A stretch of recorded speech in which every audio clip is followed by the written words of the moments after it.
wanted to talk about my favorite hikes that I've been on since I started really hiking again, day hiking at least. I got kicked back up into hiking really a little bit in March of 2023, and mostly really started getting into it in about May of 2023. So from May till October, that's kind of what I'll be looking at today. Tyler State Park is absolutely amazing. Highly recommend those trails there. Can be a lot of trails that can be rather confusing, and some of the trails are much of the same thing. You don't get necessarily a lot of variety, but they are still absolutely gorgeous. And Sophie and I enjoyed the heck out of them. We have an entire video that's almost 14 minutes long that we did on almost all the trails. We went on all except for one of the trails, and it's just an absolutely gorgeous place to go to. The wildlife out there is so much fun. You definitely have raccoons that you can encounter at night if you're not careful with your food. The woodpecker population is amazing out there. There's like 4 or 5 different breeds of woodpeckers that you can easily see when you're walking through all the trees. Just wonderful place, great trails, lots of, very enjoyable. Highly recommend that one. Definitely hit that up if you haven't been there yet. The Fort Worth Nature Preserve has definitely been a regular favorite. 20 miles of the trails, okay, a little bit less because 2 of the trails are actually closed off at this time, and I have no clue if they're ever going to open them.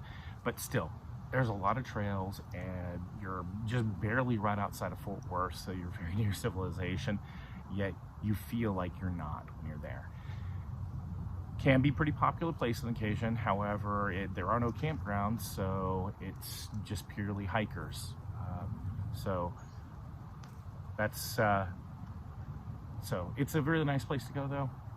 You have a wide variety of trails, and that's one of the nice things there. You have a wide variety of trails, and that's one of the nice things there. You have some trails that are just deep into the woods. You have some trails that are very up and down hilly with a lot of rocks, some CCC history there. So you have that coolness factor. You got a trail that goes out to a little island and kind of wanders all out through Greer Island, so that's cool. Some of the trails follow the river, and so that's also really cool. You have such a wide variety to pick from. Beautiful place to go to. Very easy access from the city. Highly recommend it. Mineral Wells State Park and Trailway is definitely one that you should have if you have not yet. I've already did a video on one of the shortest trails there, but it is also one of the most remarkable trails. Definitely a challenge as far as the hiking goes on it, even though it is short, and some of the views that you get for it, the reward from the trip is just fantastic.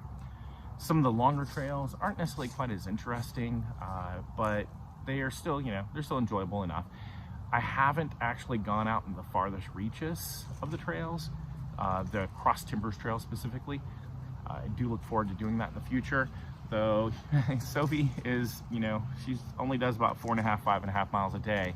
So as I understand, hitting out to the farthest reaches, you're looking at doing about 8 miles. So we're gonna have to figure out what that plan is for her to actually be able to go on a trip like that. I've had to carry her one time before. We ended up doing 6.5 miles, and that was a complete accident. We just missed a turn. And that was at Cedar Hill State Park one time. We missed a turn, we did 6.5 miles, and I ended up having to carry her on my shoulders for about the last mile. Fortunately, she's only about 13 pounds, so it wasn't that difficult, but I'd rather her not have to be carried on my shoulders. If there's another way I can carry her that I can find, then that'd be great. But maybe one time we'll actually get out to those far reaches of the Cross Timbers and see what those are like. I look forward to that.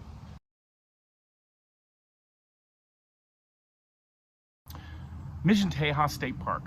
That was one of the early ones I did in June of 2023, very beginning of June. And it's a very small state park. I think they only have maybe about 30 campgrounds, and pretty much most of those are all, of course, now RV, just like in most places. Mission Tejas State Park, what's great about it is small, I think there's not too many spaces, so you know there's not gonna be a lot of people there. The trails are really nice, and you got some history there. So the history is you have two different things. First of all, the El Camino Real, the old Royal Road, actually goes through there. And so there's a little tiny portion of the El Camino Real that you can actually walk along. So that's actually pretty cool. Then you have Mission Tejas itself. Now, there is a building there that is Mission Tejas. However, it's not the original mission. It's a reconstruction by the CCC. Back in the 20s, I think, or something like that. They built it, or 30s, whatever. Yeah, back in the 30s, I believe, would be correct. So they have that. Now, in that area, historical documents have indicated that the actual original mission was in that area. However, the Spanish had a lot of difficulty with the natives in the area.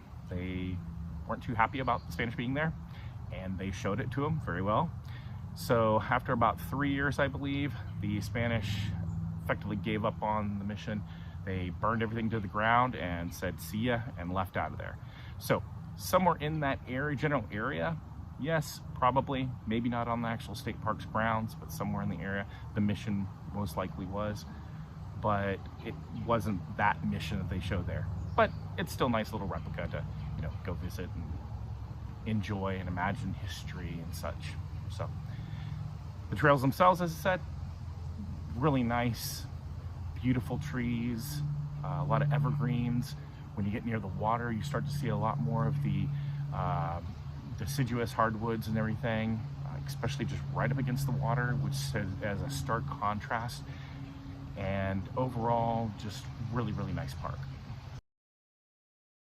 So yeah, over the past 6 months, those would be the hikes that I would recommend. Those are the ones that have been the most interesting to me. I would love to hear from you guys what kind of hikes you would recommend, especially in Texas right now. Eventually I'll be getting out and looking at Arkansas and maybe going even farther out. But for now, I'm just looking at mostly Texas, North Texas. Later on in the month of November here, I'll be looking at hitting up some parks down towards south part of Texas, as long as the weather holds up, because I'm kind of a wuss when it comes to the weather. So we'll see how that goes. What parks do you recommend? Where would you think that I should go? Where do you think other people should go? Let us know in the comments and tell us why. Why is that park the park to go to? Look forward to hearing from you. Till then, let's hit the trail.